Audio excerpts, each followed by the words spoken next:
So we're going to go over factoring quadratic functions. Mind you, quadratics are when x to the second power is going to be your highest power or degree.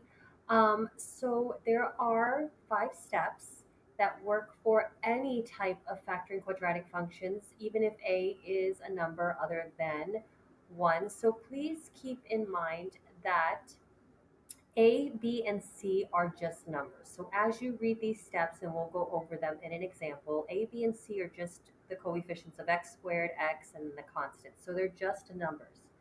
So in the given example, factor 3x squared plus 4x minus 4, the first thing I'm going to do is identify A, B, and C.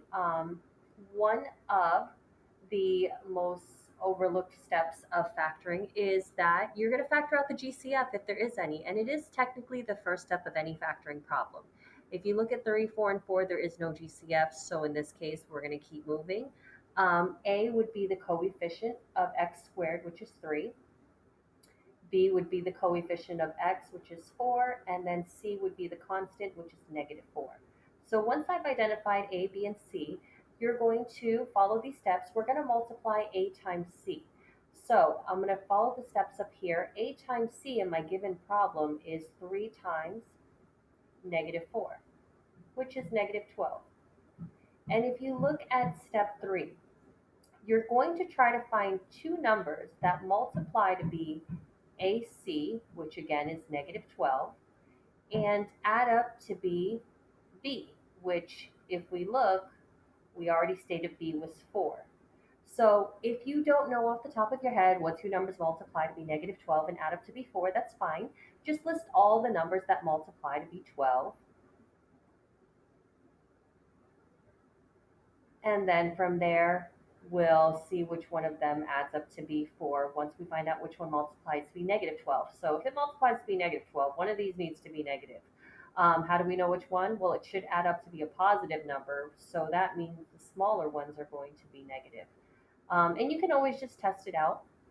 So every single one of these numbers now multiply to be negative 12, which one also adds up to be 4. It's not negative 1 plus 12.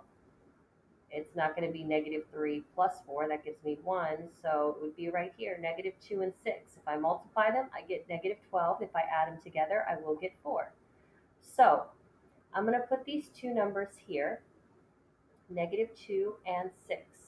And I'm going to go on to the next step of factoring, which in step 4 says I'm going to put AX over each of these numbers. A is 3, and I'm just going to split up the x squared by putting x over each number. So what is the point of putting AX over each one of these numbers? Look at step 5. We're treating this as a fraction, and we're going to reduce if possible. The first fraction I'm leaving alone because I can't reduce it. But the second one, I can divide each one of these numbers by 3. So this will give me x over 2. What do these two fractions represent? They represent each one of my parentheses. So 3x over negative 2 means my parentheses will say 3x minus 2. And the other parentheses, x over 2, that's a positive 2, so it will say x plus 2. So this works when you're factoring any quadratic function, whether a is 1 or a is a number other than 1. I hope this helps.